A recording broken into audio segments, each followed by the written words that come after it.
Hi, everyone. What a nice crowd. Thank you all for coming. We are here to welcome Caroline Kautsire, and she's originally from Malawi, Africa, and she now lives locally. She's an English professor at Bunker Hill Community College and the author of the books What Kind of Girl and Some Kind of Girl. She's a mentor at Brown University for the Women's Launchpad program and a keynote speaker in Boston. Ms. Kautsire has been featured on WCVB Chronicle, CBS Boston, GBH, the Boston Globe, the Patriot Ledger, as a notable writer in the Boston area. And this event is funded by the Friends of Cohasset Elder Affairs, our friends. So we'd like to welcome Caroline. She's here.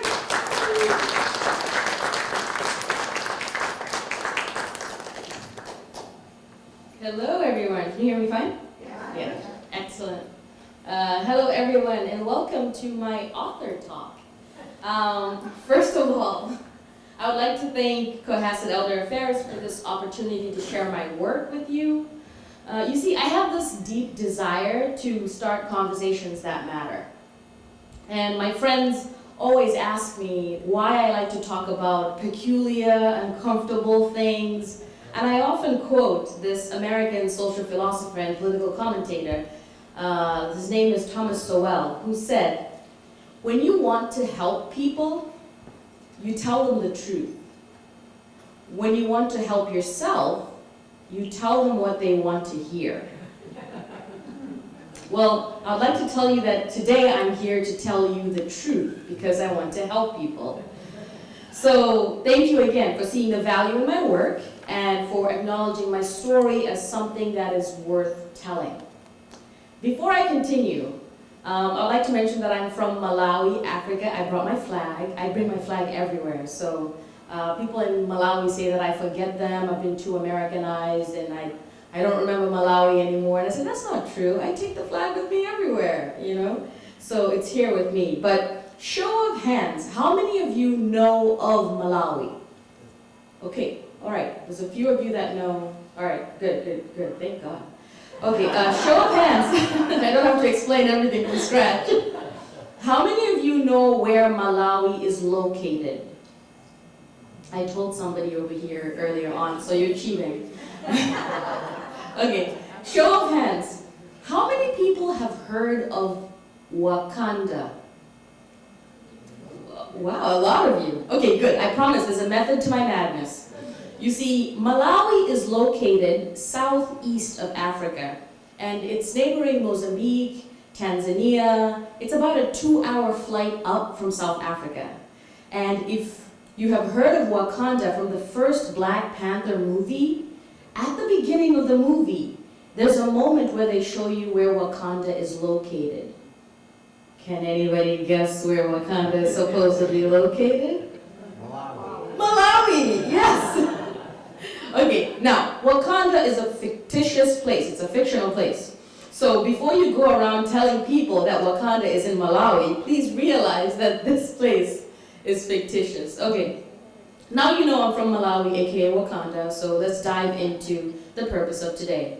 The great author Toni Morrison once said, "If there is a book you want to read, but it hasn't been written yet, then you must write it."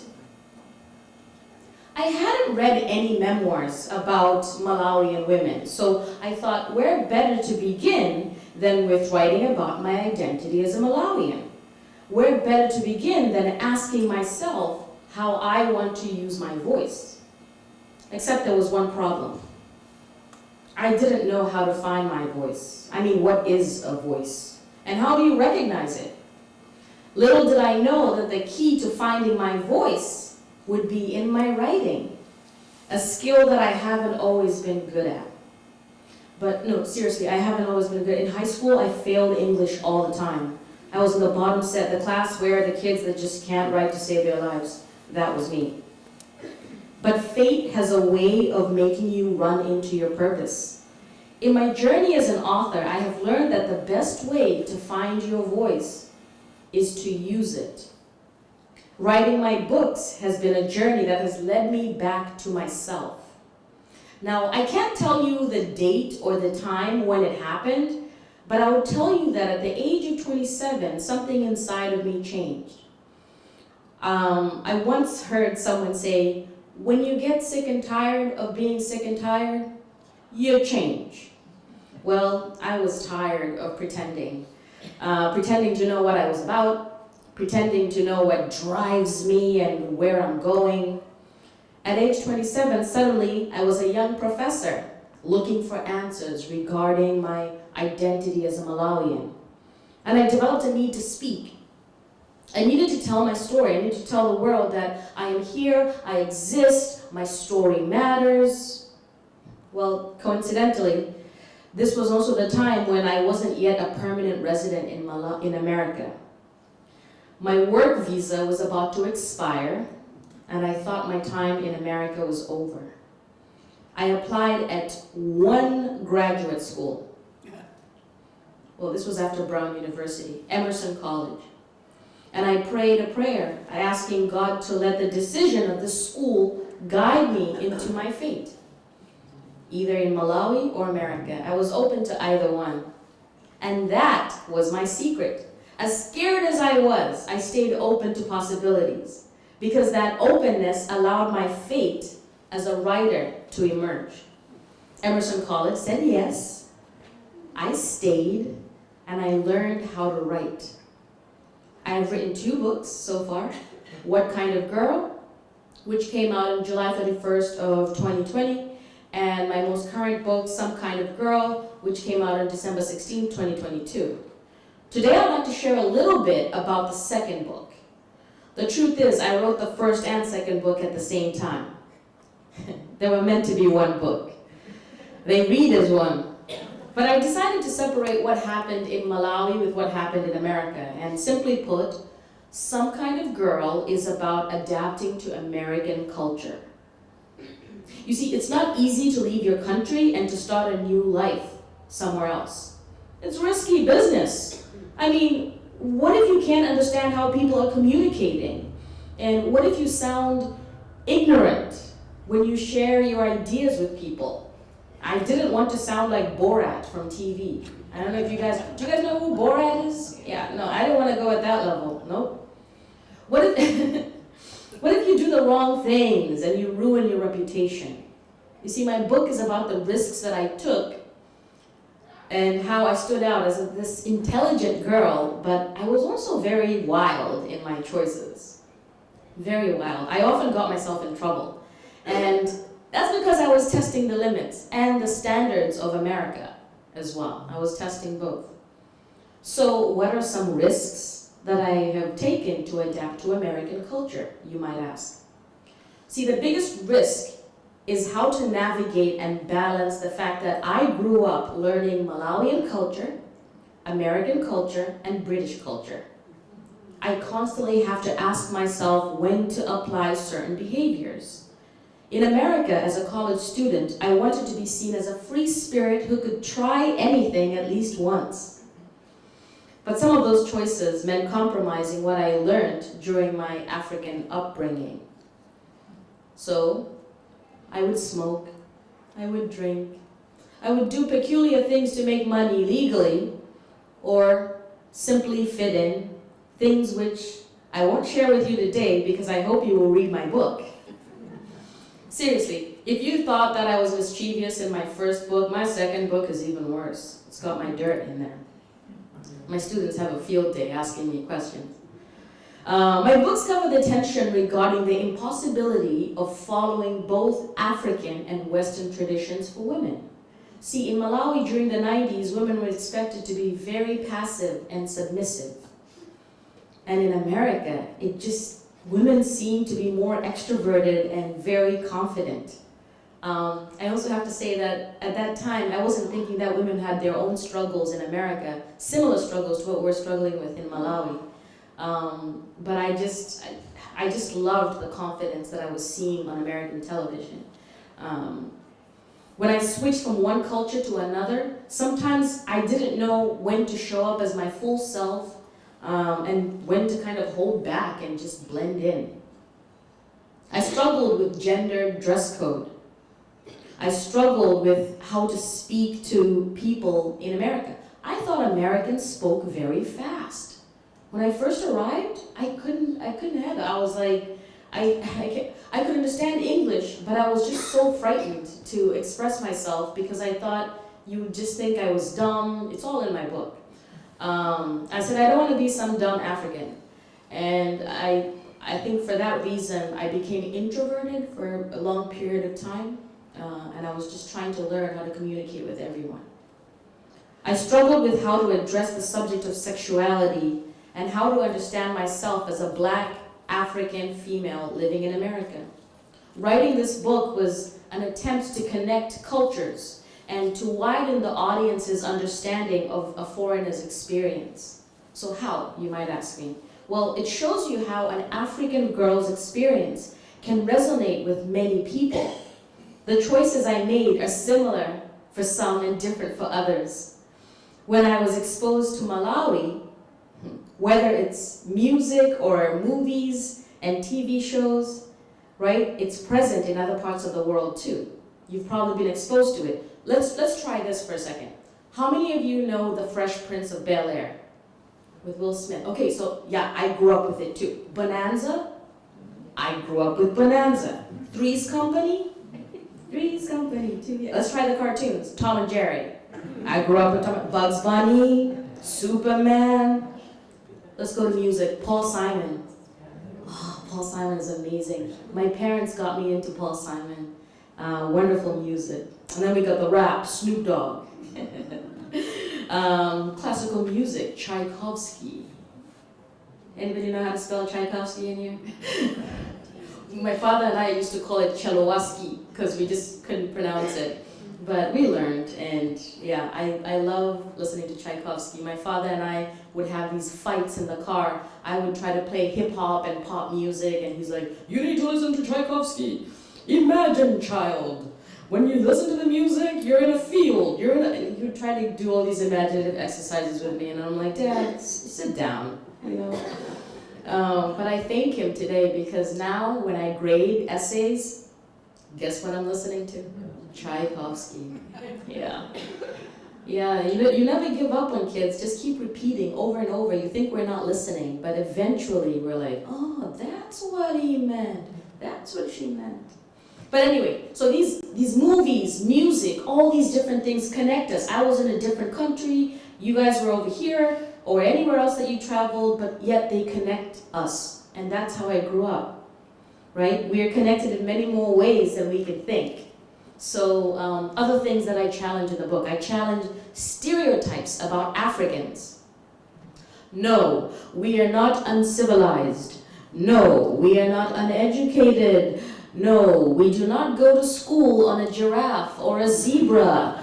Nor was I raised in a tree as a home. And please, don't go around asking Africans where Wakanda is located in Africa. They'll think, I told you, it's in Malawi. Look, my point is, I am you. Yes, we're very much capable of speaking excellent English in Africa. And yes, having a strong, independent woman, powerful Black women, is not a rare phenomenon. They exist and they're alive and well. I am you. And I hope that my books, that they make us connect as human beings. See, earlier I mentioned some insecurities about gender, race, and language, and sexuality. I won't go into details, but I will tell you that now I'm strong enough to share some of those fears, and I'll share a few. I feared not being feminine enough because I had a very athletic body when I was young, which is normally associated with masculinity. No, I did not want to be a boy. I just had a very athletic body. That's about it. But I got made fun of a lot. And when I came to America, I feared that too, that I would get made fun of. I feared being Black. Being in America, I became very aware of my race. Coming from a predominantly Black society, I didn't really think a lot about being Black. But in America, this awareness of race was heightened. And I write about that in my book.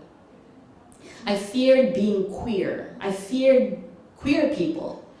When I moved to America, suddenly I was seeing a lot of queer people and interacting with them, but I just never grew up with that culture.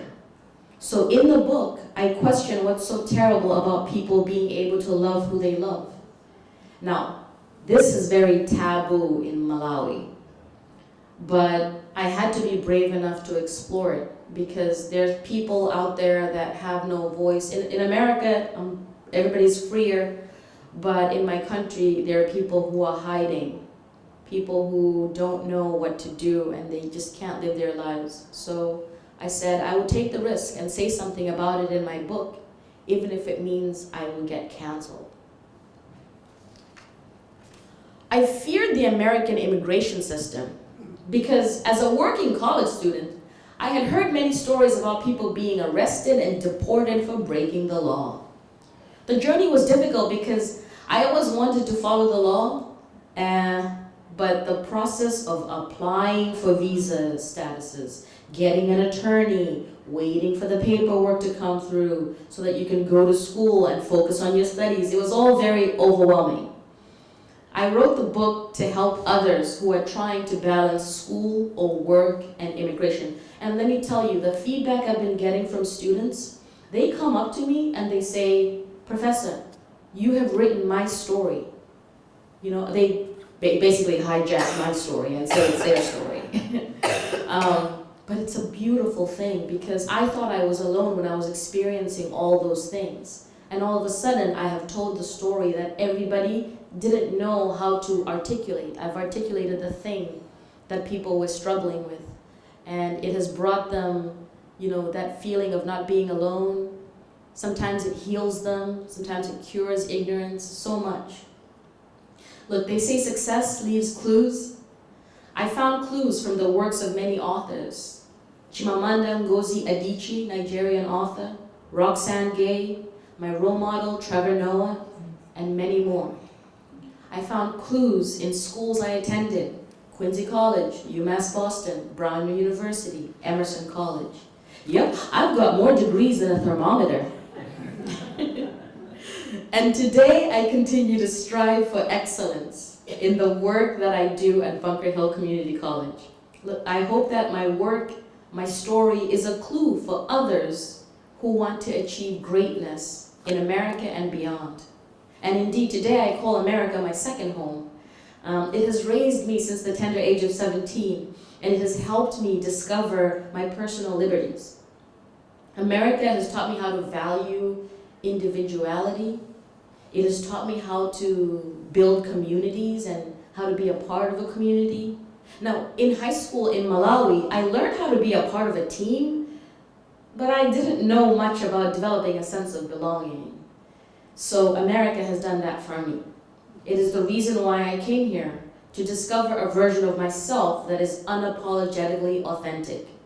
I came here to be true to myself.